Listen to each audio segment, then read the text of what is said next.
notes of what is going through your mind. None of your other classmates will be able to see your personal notebook, so don't be worrying about it.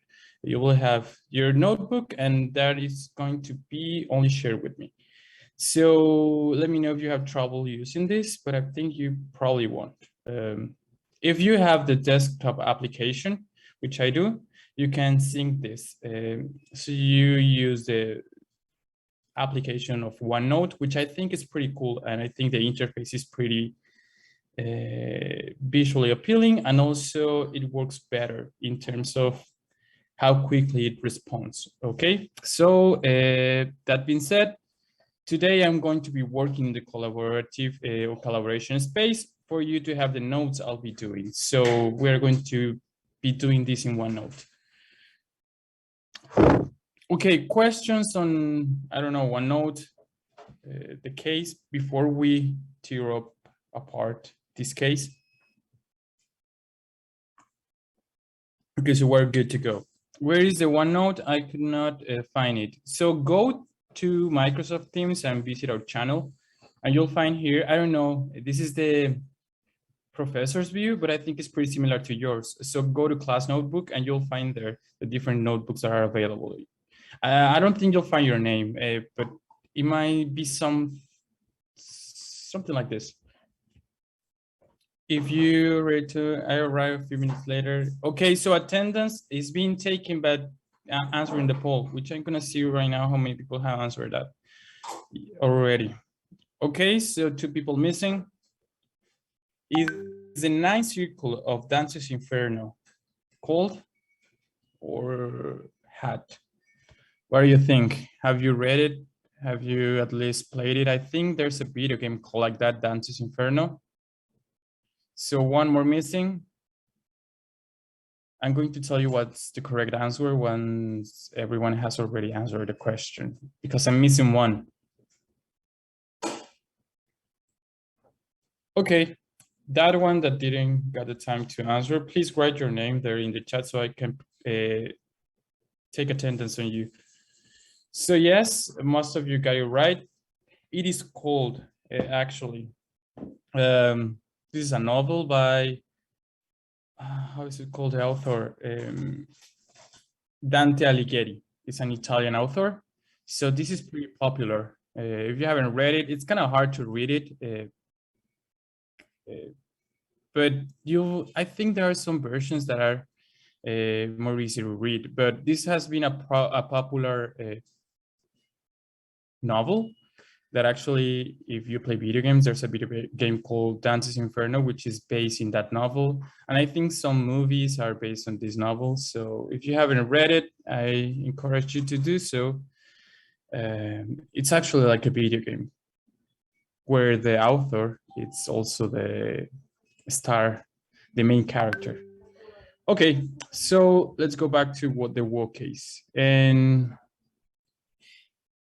open your PDF with the work case, open the different things you have been working on, the different tools you have used. If you put them in your first draft, open your first draft, and also open your notebook. If you want to open it in the application, in the desktop application, do so. I'll be doing so, and I'll be sharing my screen. Remember, I won't be giving you the answer to the case. But the more we do collective solving, the more we can get there. And the more information you have to do your final evidence. So if you want to participate either English or Spanish, that's fine. I'm going to use this collaborative space, and I'm going to create this new section. Work case. First things first, what's the objective of the case? What are we trying to solve? Let me change this. If you want to participate, remember you're welcome to do so.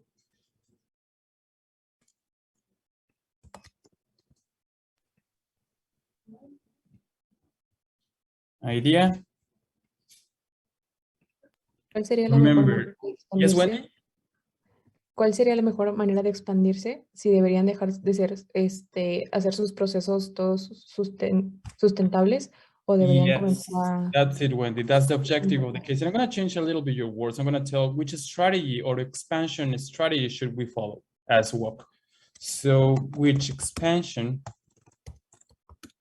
strategy should WOC follow? Let me change the proofreading language again.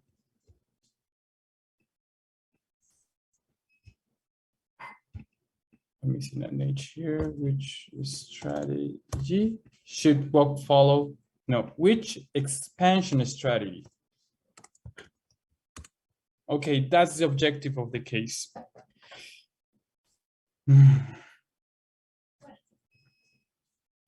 First, we need to understand the context, okay? So the easiest way to understand the context without being too, how can I say, too refined in our approach is the SWOT analysis. So we're gonna do a SWOT analysis first. And let me do a table here. So we have here strengths.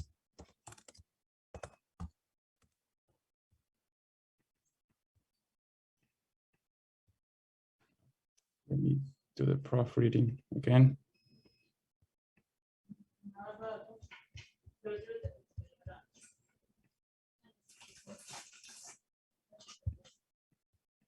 Here we have the weaknesses, threats,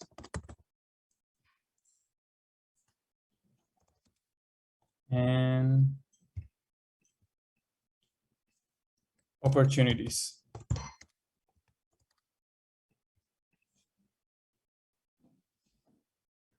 I'm going to share with you, well, no, I keep sharing this, but I'm assuming you have your WOC case already opened.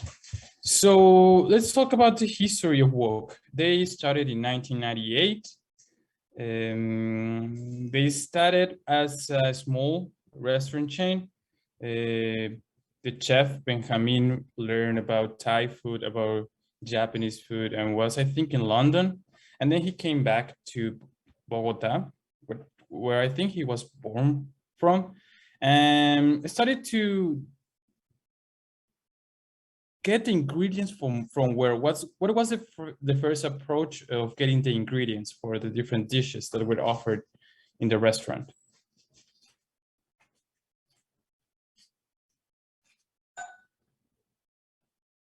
The first approach, where did they get the ingredients for the different dishes?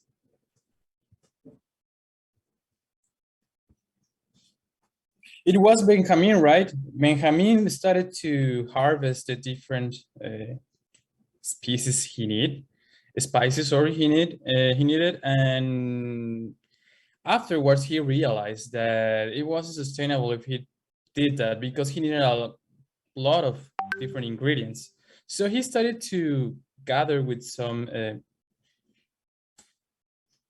small towns or small communities, and this fact is incredible. Some people or some families were harvesting cocaine, and after WOC got an agree with them, they started to harvest another things such as lettuce, I don't know the word in English for this, for curcuma, pardon, and the fact that they just ended harvesting cocaine to harvest spices for WOC really amazes me because that's a huge social change in terms of the Colombian communities. However, the main ingredient was the fish. And where did they get the fish at these first stages of WOC restaurant? Where did they get the fish? From Colombia. The first stages, right? they imported it, right? So they got it, I think it doesn't say, but it was abroad. I'm guessing Japan. Might be. A lot of Japanese fish are imported, even here in Mexico. Some Asian restaurants import fish even daily. I remember one that it's located in Mexico City that it's called Rocay. I think it's in Cuauhtemoc delegation. I don't know if some of you have eaten there, but it's a really good restaurant.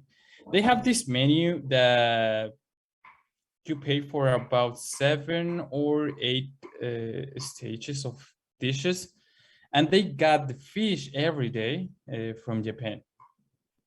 So yeah, overfishing is a huge thing worldwide. Imagine that that little restaurant, because it isn't that huge, gets fresh fish every day from Japan. How many restaurants are getting from Japan? Actually, if you watch the Seaspiracy documentary, you'll find that Japan is, I think, the biggest country that exports fish and the biggest country that has this issue of overfishing. Basically, also because their main dishes are made out of fish. But okay, let's go back to the wok case. They were importing the fish, but then in 2000, no, before we go to the fish, in 2004, that's what I told you.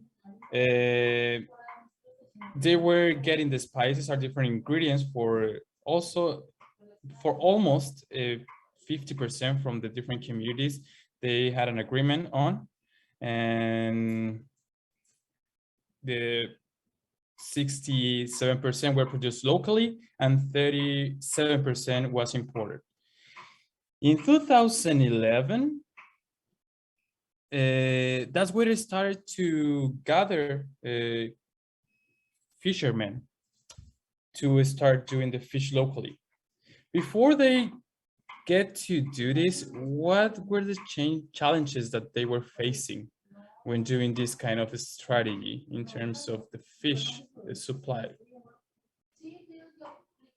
The transport part?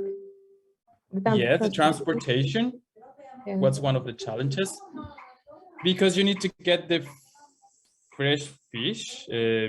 I think you have up to 2 days. Actually, yes, you have up to 2 days to get the fresh fish from when it was fished to the wok restaurant. Okay, so what were the options to do that, to transport or to transport the fish?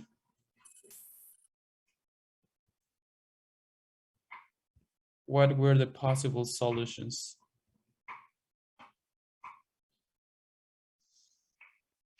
They had. red de frío. Sorry? La red de frío que contrataron. Yeah. Okay. Yes, that was one of the options. But what did Red de Frio do before they started to work with wok? They were doing the same, right? They also had 3 different business units: fresh fish, frozen fish, and the third one, I think, was fish that it wasn't complete fish, part of fish.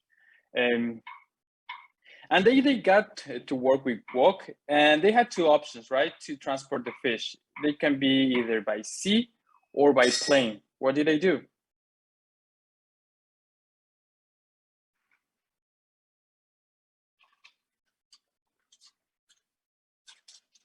What did they do?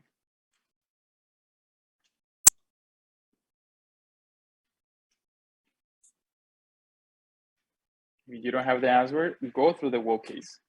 Go through there. By plane. Yes. So what was the first thing they did? They had this airline company, this airline that was doing around 3 to 4 round trips to Bogota from this place. Let me show you the map.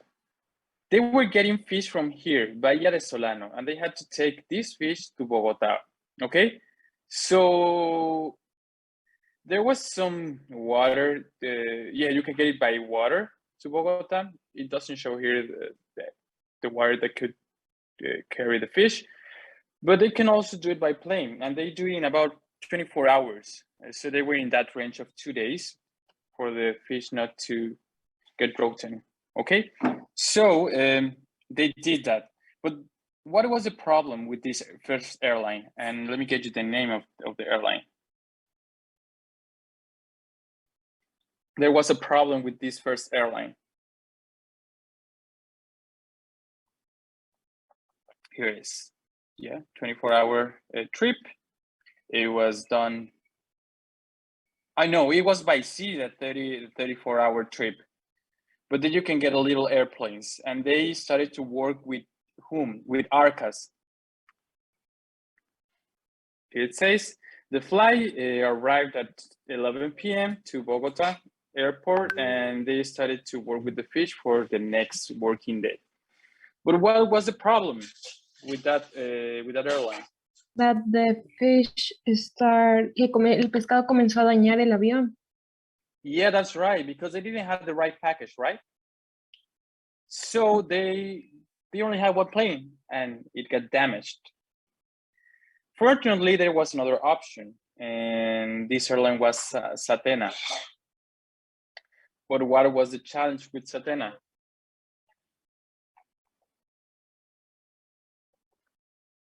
They weren't accepting the deal, right? Because they didn't have the right package. So Red de Frío gave the rights for their packages to them in order for them to accept an agreement, which this was the agreement. They paid 4,100. Sorry, we're not seeing the document. We still see You're the not seeing. No. You want to see the work case? We see the notes that you were taking on Teams. Oh, sorry. So did you There see you the go. map? Did you see the map or not? No. No. Okay, so I was showing you this map. So fish was fished here, and then they have to transport it to Bogota. Okay. So I was showing you this part of the case. So they got an agreement of 4,100 Colombian pesos per kilogram to transport the fish, and it eventually worked, right? Actually, they raised their profit margin from where to where. What was the profit margin before doing the sustainable fishing? We want to call it that way. Instead of calling it pesca artesanal, we're going to call it sustainable fishing. So there's a before and after, right? And we saw that when we're doing the competency tree. And that event that was dividing the past from the future was sustainable fishing. Did it went great in the first stages or not? Did the profit margin raised or not?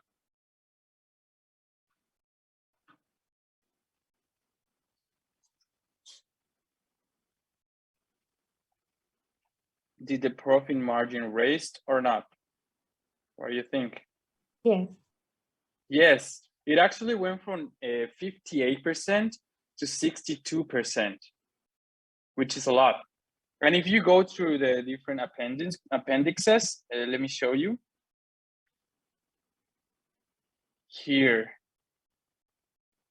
the profit margin for each portion of sushi, of tuna sushi, was around 35%. And regardless of this high profit margin for the restaurant industry, they got the lowest price of the market, and they got the highest quality.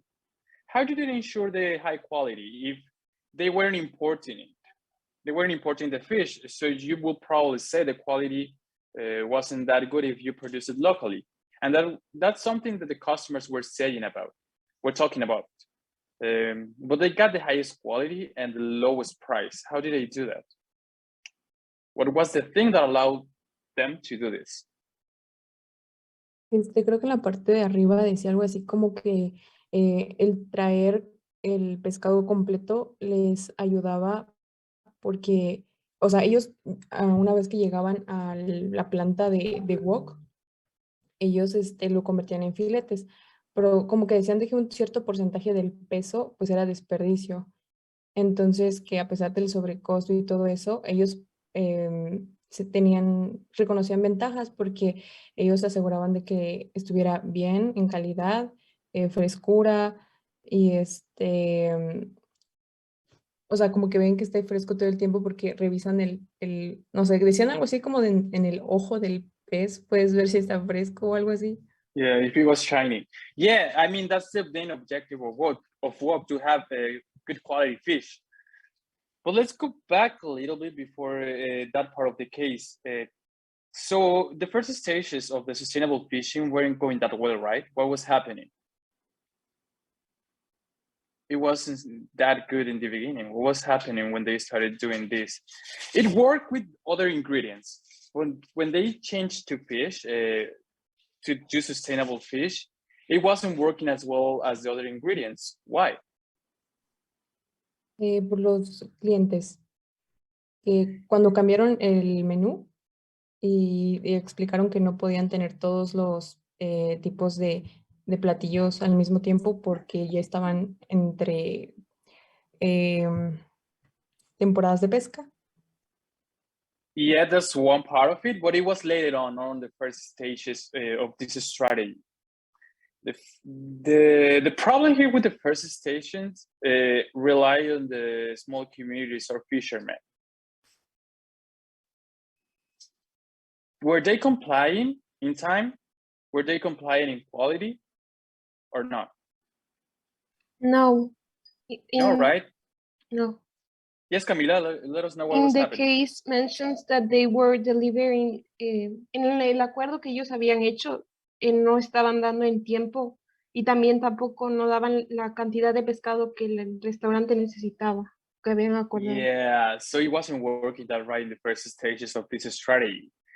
What did WOC do to solve this? Fue cuando ellos fueron a visitar a la comunidad pesquera, ¿verdad? Yeah, that's right. What happened?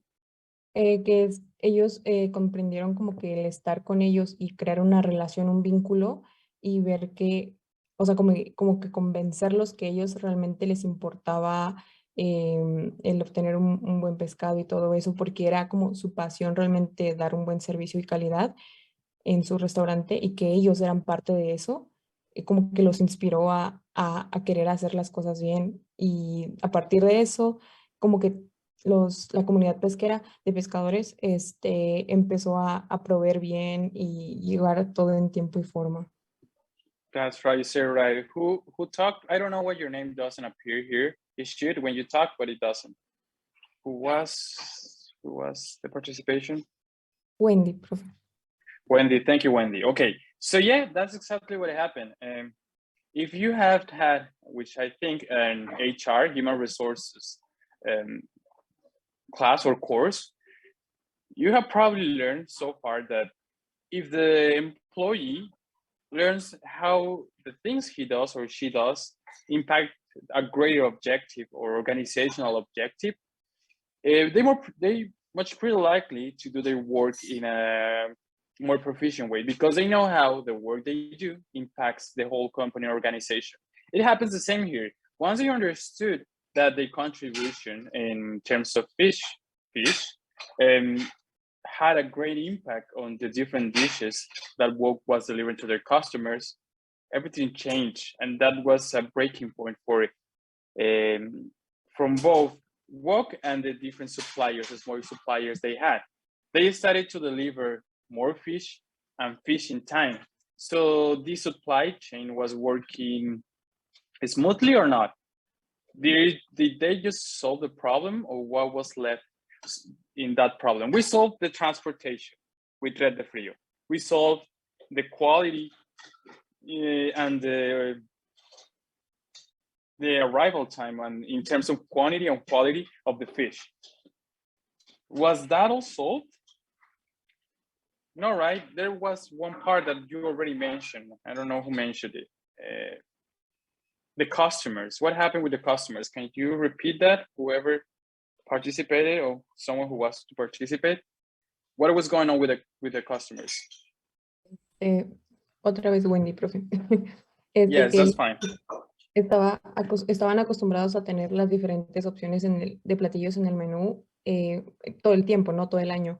Pero en el momento en el que ellos deciden irse hacia la pesca sustentable, como que tienen que educar a los clientes para hacerles saber que, pues si bien ya no tienen todos los platillos, serían por temporadas, nada más respetando los peces que tengan. Did they lose some sales or not? Did they lose some customers? Recuerdo que sí. Yeah. So what kept them to continue with this philosophy even though they were losing some sales? What was their position on this? On this, not problem, but this fact that they were losing customers and money. Did they care? Did they not care?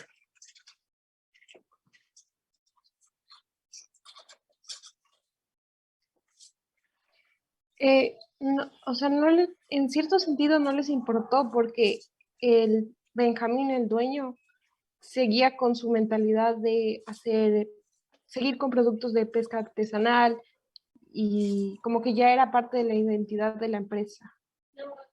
Because when you do things right and they feel right, it is right?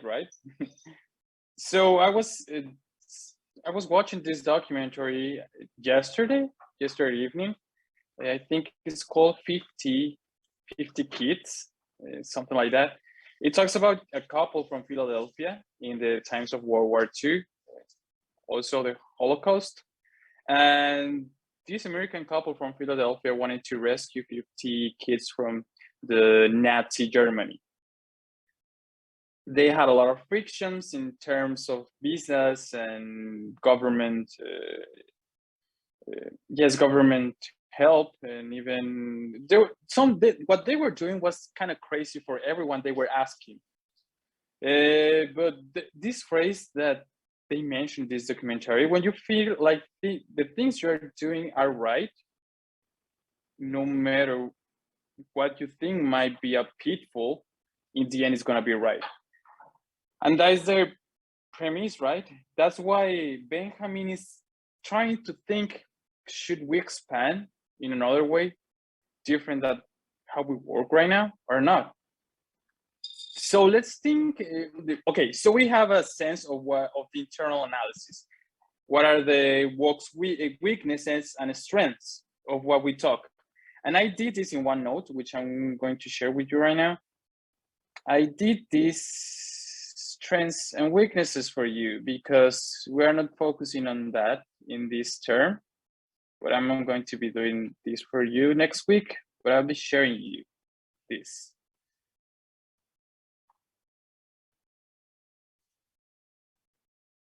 Okay, it's a mess.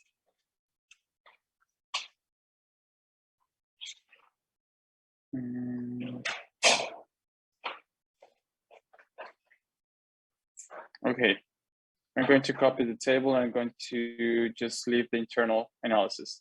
Remember, the SWOT analysis is half internal and half external. So I'm going to copy the internal part.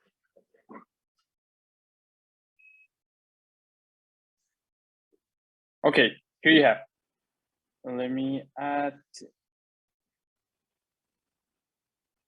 No.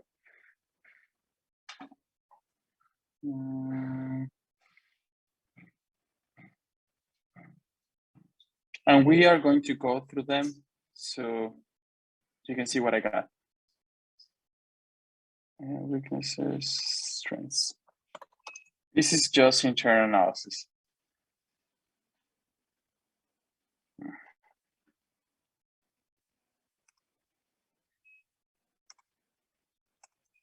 Okay, this is what I found when I was reading the case. The strengths, good food quality and low prices, as I showed you already on those planes. The 4 planes I show you with the competitors. Original ingredients harvested locally through small local providers. Philosophy. So they said that it doesn't translate as healthy in this case. Sano es como estar comprometido con el ambiente. A ese contexto es el sano, y dice, ser sano es un tema de respeto ante todo, ante la gente, el cliente, el proveedor, la comunidad y el medio ambiente. That was their philosophy. So in 2004, we started to decrease imported ingredients. They weren't doing fish at that time. They had technical advisory for food quality for the small communities. They trained them. By 2011, the 10% of suppliers for work were small Colombian communities, and by 2009, sustainable fishing was introduced, as we already talked about. Work buys the 10% of Red de Frios production. That's also an important part of the case. Do you know what is vertical integration? If you have had strategic classes. So vertical integration is integrating the different value chain activities that aren't related directly to your company, things that you do not do. For instance, they weren't in charge of Red de Frío. So when working with them, they were doing this vertical integration. They were integrating the supply chain or the supplying activities that wasn't managed entirely by the work. So they had a sense of the whole supply chain and the whole value chain, which they weren't doing it when they imported them. What was the difference? If you know the whole supply chain or the value chain, there are different things, but in this case, they were doing both. What is the difference when knowing what you do in that value chain that when you don't know where your fish comes from? What's the difference? And it's mentioned there in the case. Quality assurance. If you don't know what you get your fish, you are not sure about the quality. And that's a problem that makes them switch along with the scarcity of shows, which is cardúmenes. Sure. So cardúmenes are bank of fish. There was a scarcity of tuna banks of fish or shows. I think it's pronounced shows. It's written as HOAS. Okay, that was it. Fresh fish was transported via airplanes. We already said that. Profit margin grew from 58 to 62 after the introduction of sustainable fishing. I gave you those numbers. Sustainable awareness campaign for customers, we already talked about. And weaknesses, good relationships. I don't know what this is in weaknesses. Good relationships with fishermen. Menus dishes were not available every time. Overrun of fish transportation. What happened with the overrun, which is sobrepreciación o sobrecostos, más bien? ¿Qué pasaba con los sobrecostos de transportación? This activity. Someone mentioned it. In the waste, right? Fish was wasted. Around 50% of the fish was wasted. But what was the good thing that kept them doing that? The quality. Also weakness, complexity in fish transportation logistics, we already talked about, 50% of fish waste, and sustainable fishing sacrificed dishes, which is the same as menu dishes are not always available. This is basically everything that we have talked so far. We haven't talked about the external things. Do you have questions on this internal analysis we just did? Do you think I'm missing something?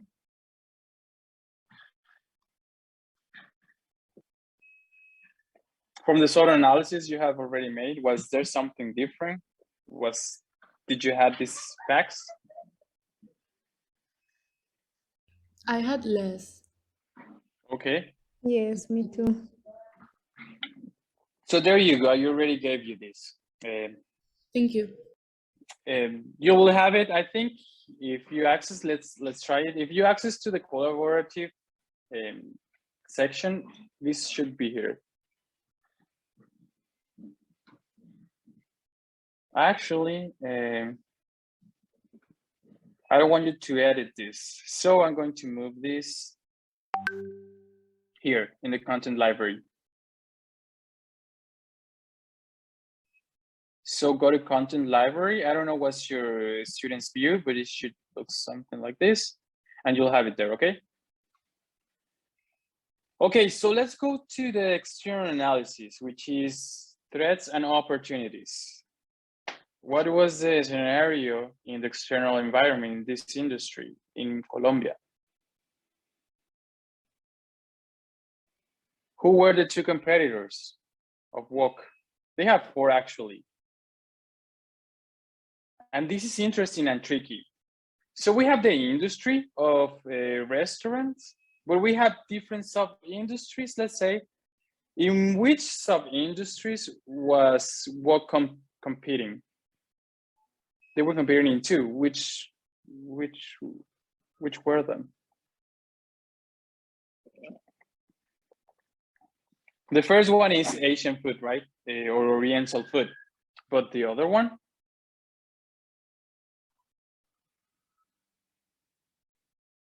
Full service restaurants, right? Do you know what is a full service restaurant? Full service restaurant is a restaurant you go there and sit, and there's a waiter or waitress for you to give you your food and take your order. It's the opposite of drive-through or fast food. So that's a full service, full service restaurant. So we have Oriental food restaurants and full service restaurants. They were competing in these 2 sub-industries, let's say. Which one was growing faster? And which one was growing slower?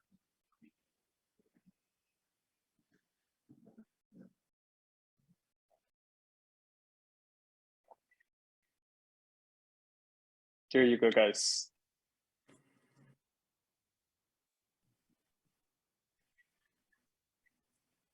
The growth rate for the restaurant or Oriental restaurants was 5.4, and the full service restaurants was 17.4%. What does this tell us?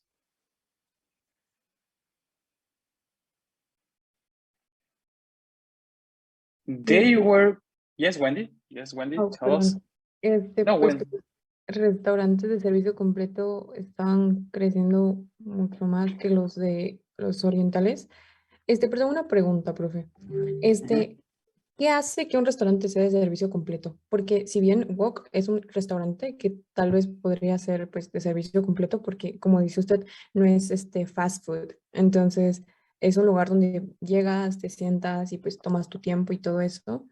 ¿O sería algo así como servicio completo de que ofrezca variedad de comida, no solo como oriental enfocada?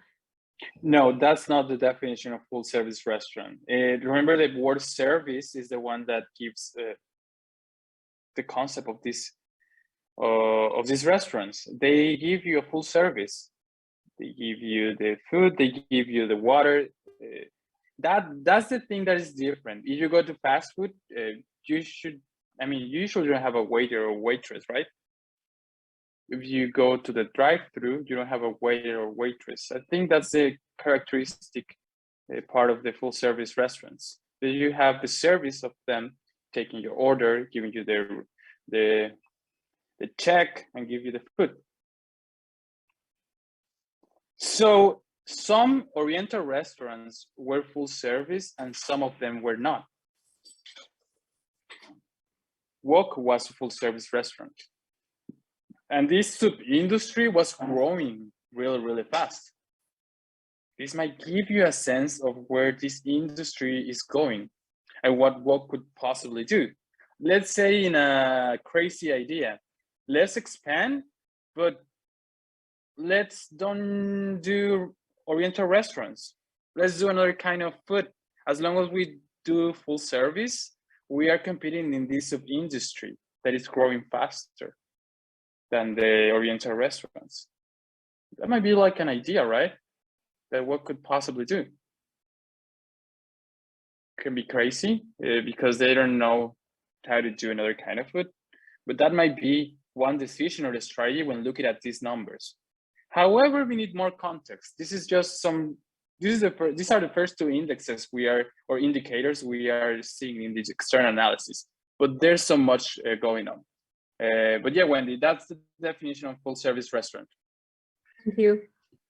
Okay, so they had these competitors in the full service restaurant industry, and I'm going to start to call it industry instead of sub-industry.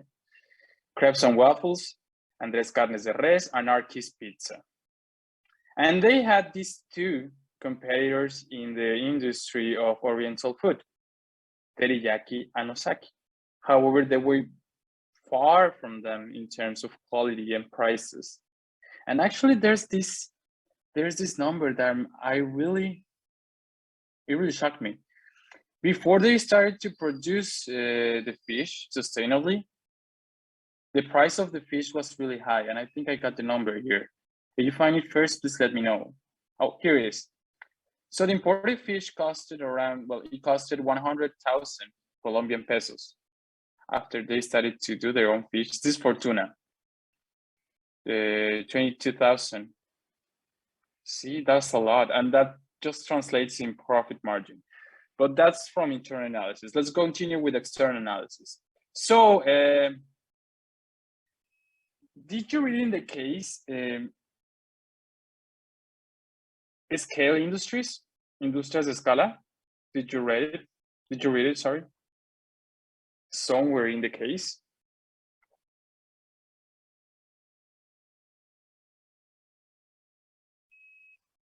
Okay, so industry of scale or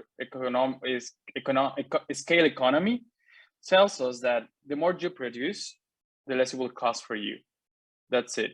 So scale economies or scale industries usually are large, not small, because you need to produce more in order for you to reduce your costs.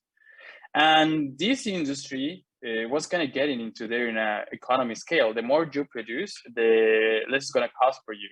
That's one of the reasons why one wants to expand. But the main reason to expand quickly, what was the main reason of scaling quickly? What did you want to do it first in this dynamic industry? What was the advantage of doing so? Again, teacher, please. Yeah, what was the advantage of doing it right away to expand? Right away instead of waiting. Porque podrían acaparar el participación de mercado, creo que era. Porque And los in demás- this industry, when I- the first mover advantage is pretty important, right? Yes. And it's mentioned in the case, if you move first, the advantage or competitive advantage you're going to have, it's going to be hard for the other competitors to take that away from you. That's why they want to answer this decision, find the strategy in order for them to move fast. Okay, so let's look at another external things. We already talked about the growth rates of different industries.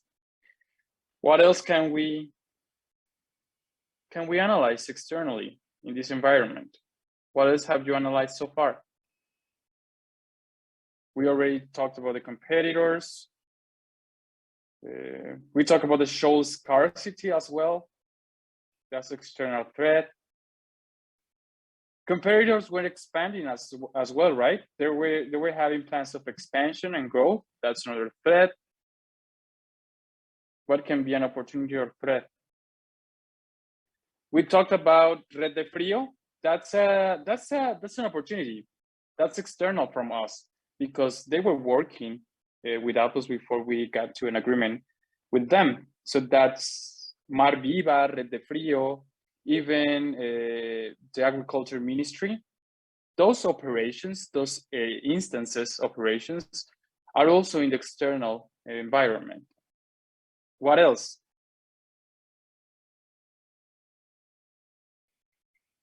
What was going on in the Pacific coast, in the Pacific Colombia coast?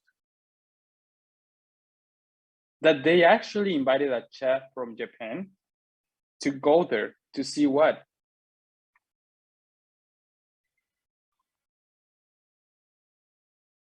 In the Pacific Colombian coast.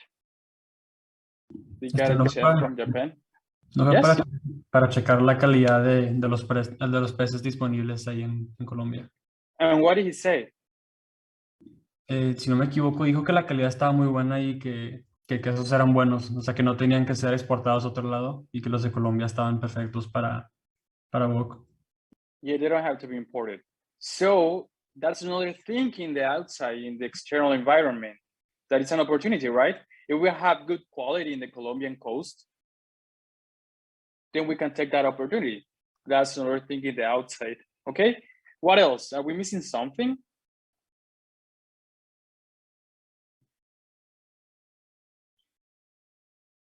How many restaurants, Oriental food restaurants, were there in Colombia?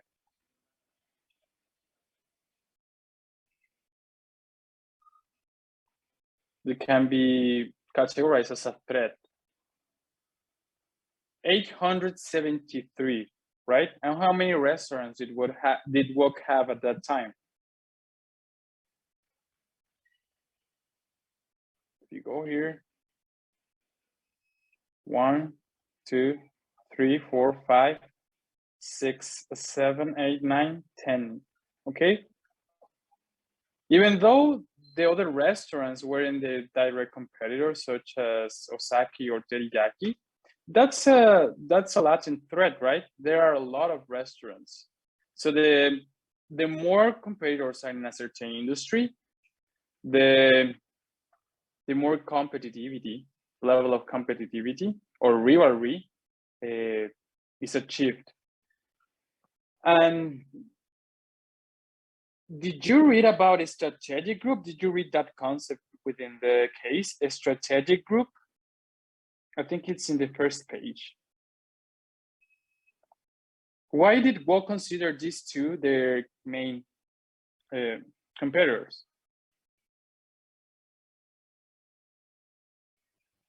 They had the same what? The same strategy. Oh, Wendy. Algo así como que iban hacia los mismos clientes y querían proponer lo mismo que ellos. In other words, they had the same strategy. So it's like saying Audi is not a competitor for Volkswagen, right? Even though they sell cars, they don't have the same strategy. So that's why WOC was competing with Osaki and Teriyaki instead of the other, let's say 700 restaurants that were out there. So that's another thing in the external environment, 873 restaurants in Colombia. What else? What else can we say about the external environment?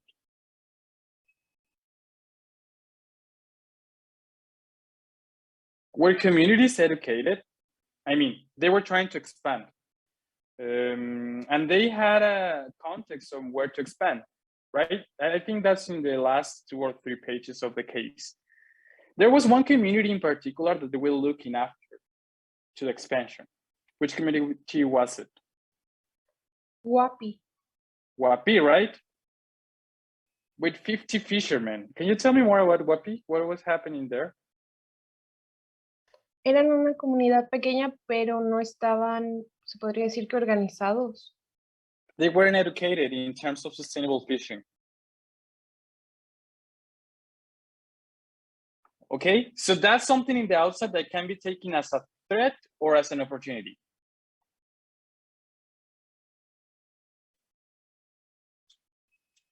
As an opportunity, right? Because if you want to expand, you can take that community for them to be your suppliers. Okay. So when I read the case, that's all I found.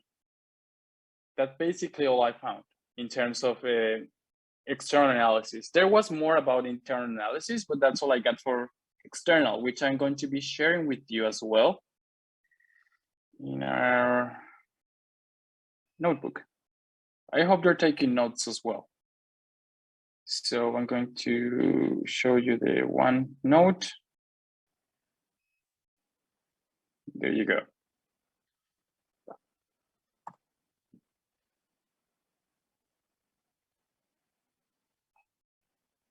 So now we have the objective.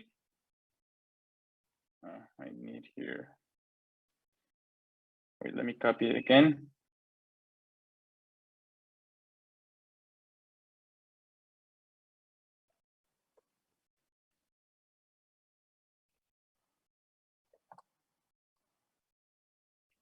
There you go. So what we have here, we have our main objective, the question we want to answer in our essay, and we have a context in the SWOT analysis.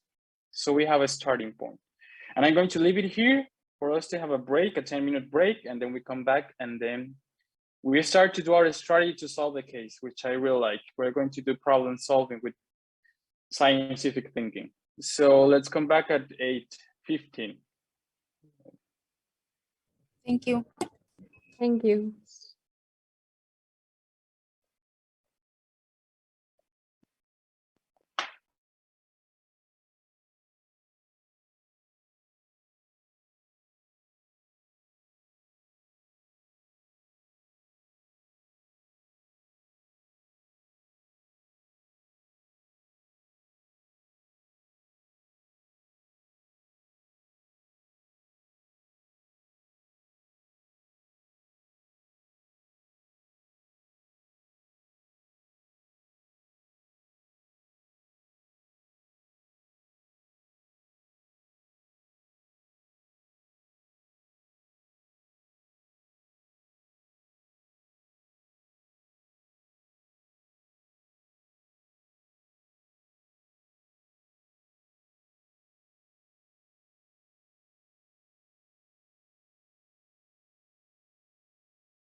Okay, so let's go back to class and let me show you something before we go into the problem solving.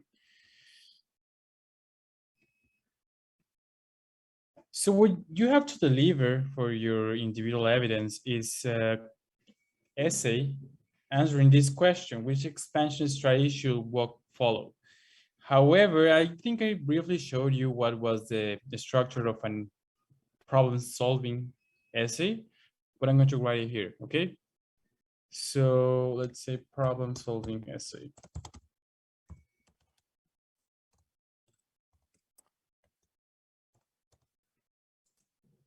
So we are going to use the basic structure, which is introduction,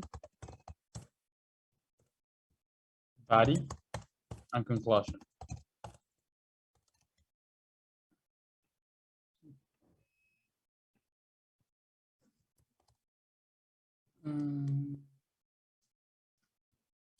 Are you seeing my OneNote window? Yes. Okay, so in the introduction, we have to have these three different things: the context, the problem identification, and your thesis. When I tell your thesis, it means you have to give me what is your solution to the problem. So briefly described, this is a strategy, expansion strategy, what should follow. Because that way in the introduction, I know that you give me a context, you identify the problem, which is basically the same as put in the question we want to answer, and then you give me your answer or resolution to the question or the case, which is the same in here. Then in the body, you're going to give me the different arguments for me to believe that your thesis is valid. You have to validate your thesis through arguments, okay? So this is thesis validation. In the conclusion, you have to give me also three things. You have to retake your thesis. You have to show me your position that can be implicit or explicit. I recommend for you to do it implicit. And that's why I'm going to use bold font for this. And lastly, the implications. So once you decided what is your solution to the case, you have to tell me briefly what are the implications of that decision. Is that decision going to impact certain stakeholders? In what manner? Is that decision going to impact WOC's vision or mission? What are the next steps? That's also implications.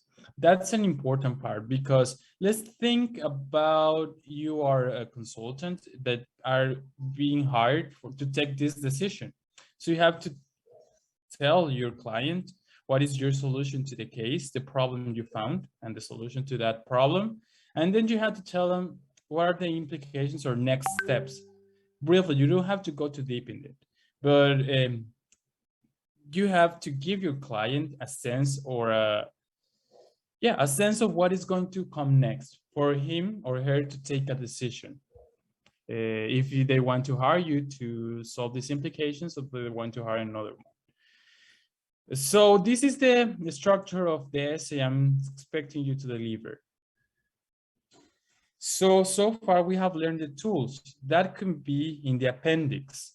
You can put everything in the appendix, but in the essay, I want you to give me a solution to this question. And for this, we need a strategy, because if you are giving solutions within your essay without a clear direction, the reader, in this case me, could get lost. And I have seen this a lot. If you don't have a clear direction or where your essay is going, therefore what you are going to write, it's going to be a mess for both you and me. So let's think about scientific thinking.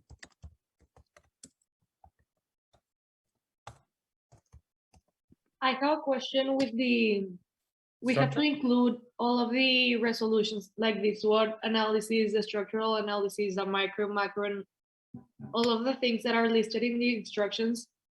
We don't like literally put them. We just put them as como anexos. Yes, appendixes. And in the essay, I can refer to the appendixes or annexes.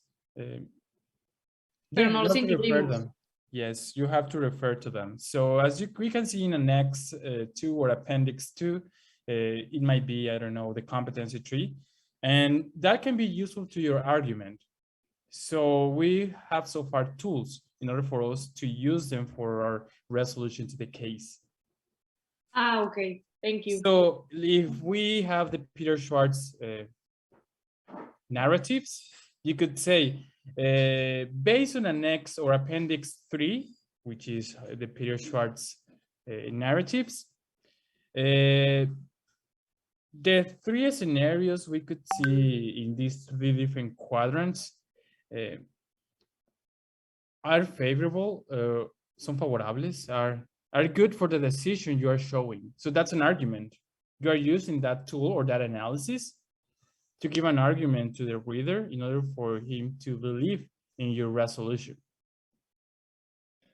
Profe, entonces de que las entre 1200 y 1800 palabras es nada más en lo escrito, ¿verdad? O sea, el That's apéndice the essay, just the essay, which is around 2 to 3 pages long, I think, yes. So the appendixes doesn't count for the word counting. Okay, so any other questions before we go to scientific thinking?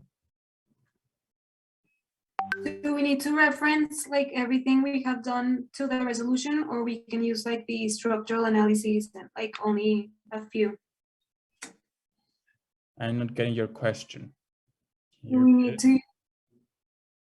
need to use like everything we have done like in the class, like like every activity?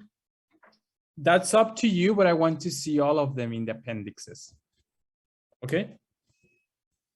Okay, thank you. I repeat it again because that's important. I want to see, and well, I'm going to share with you Canvas the last 15 minutes in order for me to explain to you the evidence. But yeah, I want to see all of them in the appendixes. If you use them all for your resolution in the essay, that's up to you. But so far you have all the tools to use. Okay. So any other question before we go to scientific thinking? Which I'm going to evaluate next term. I'm evaluating scientific thinking next term. So here we have the things we know.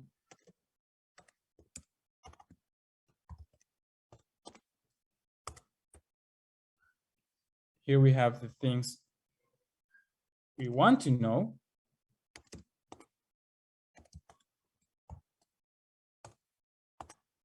And here are the things that we need in order for us to get to know what we want to know, / assumptions.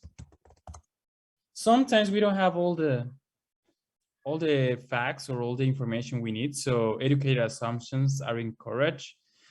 That's different from wild guesses. Assumptions help us with the abstraction of the object of study we are studying. So yeah, you can use assumptions. You have to use assumptions in order to solve business problems. That's different from wild guesses again. So what we know, we have the SWOT analysis so far. You have all the different tools you have used. That's something we already know. But what do we want to know?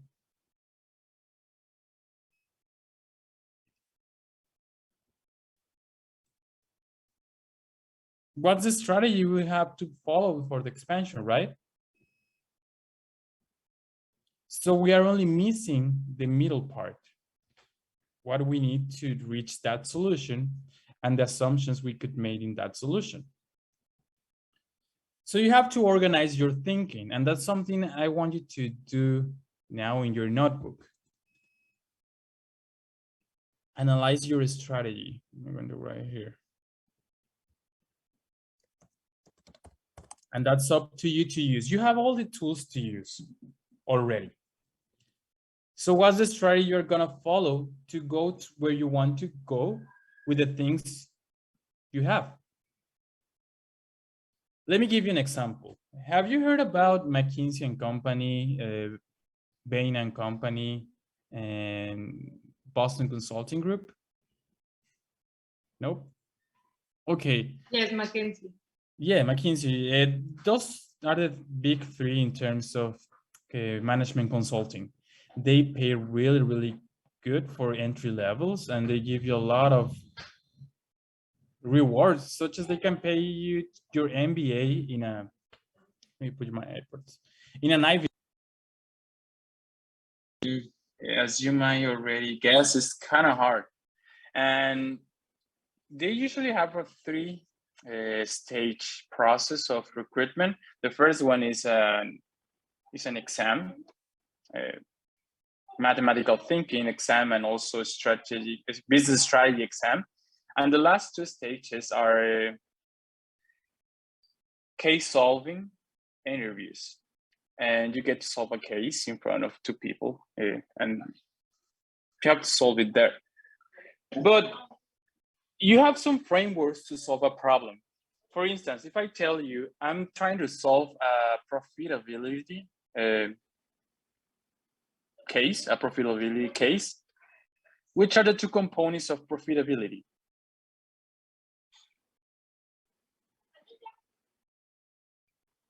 How do we calculate or measure profitability?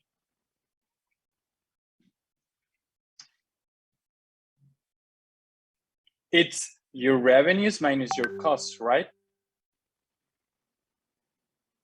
So you have profitability, and then you have revenues and costs. And then you have to keep digging in your information.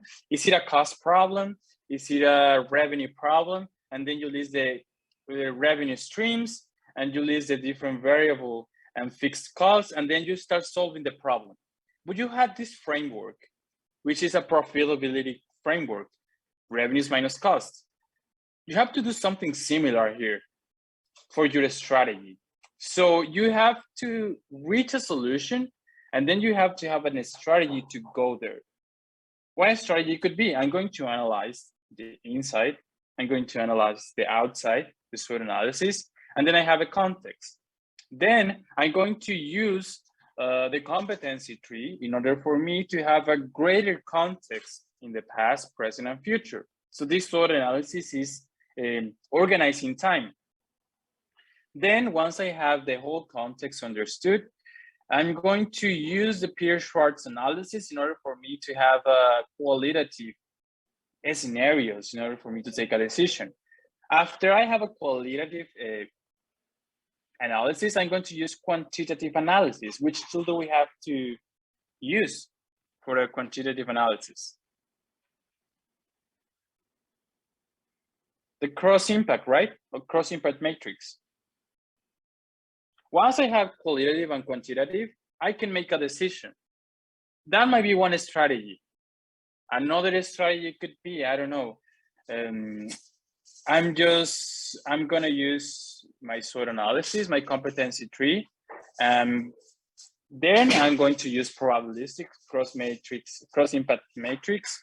I'm going to use the MACTOR, I'm going to use the Prof Expert, or I'm going to find first the variables that are important to this case. So I'm going to do a structural analysis, and then I'm going to do this, and then I'm going to do this. So you have to write your strategy. As simple as that, as it might sound. As I told you, if we have a profitability problem, my strategy is to analyze costs and revenue. And then I'm going to analyze the fixed costs, and then I'm going to analyze the variable costs. And in revenues, I'm going to analyze the different revenue streams. And then I'm going to see the problem, if I'm talking about a profitability problem, if they are having losses, where does these losses come from? But if I try to solve a problem or a case, a business case without having a strategy, there is so much information. There are so many tools we have learned so far. So I think you should probably get lost. You might probably get lost in the case and the information. So what I want you to do right now in your class notes or in your case notes is to start digging or thinking about your strategy. What are you going to do first? What are you going to do next? Which tools are you going to use in which order? Because that strategy is going to give you how your essay is going to be structured in the body part. So if I first did this, the first paragraph is going to talk about how I use this tool and how this tool gave me, for instance, the structural analysis, the most important variables. And then in the next thing I'm going to do is the Peer-Schwartz analysis. Once I have the variables, then I can do a Peer-Schwartz matrix with the axis related to those variables. And then I'm going to do the next paragraph to talk about this. You use your strategy, but in the body, if you give me this stream or these different steps, it's easy for me to read, because sometimes I read some essays that they talk about something in one paragraph, and the next paragraph they are talking about something else, and something else in the third paragraph, and then they reach a conclusion. It's hard for me to follow how you reach that conclusion if you don't give me a clear path of your thoughts. And that's scientific thinking and systemic thinking as well. Okay, was this clear for you?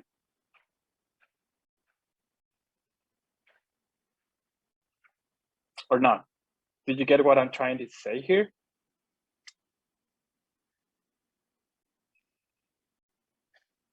Okay, so we're gonna take around 15 minutes to work your strategy out with your teammates. And I want you to put that in your case section in your notebook, because I want to see what kind of a strategy you are following. And then we come back and talk, I talk about the evidence, we talk about the new deadline for the evidence, and then we can go for the long weekend, okay? So we have 12 teams here, and if you have any questions, I'll be here. So we are going to take around 10 to 15 minutes to write what's going to be your strategy to solve this case, and then we come back to the wrap up of the class.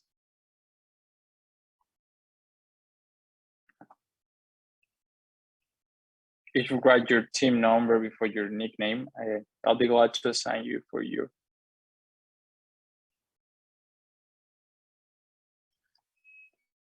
Talk with your teammates. What's the best strategy to follow to solve this case? What tools are you going to use in which order?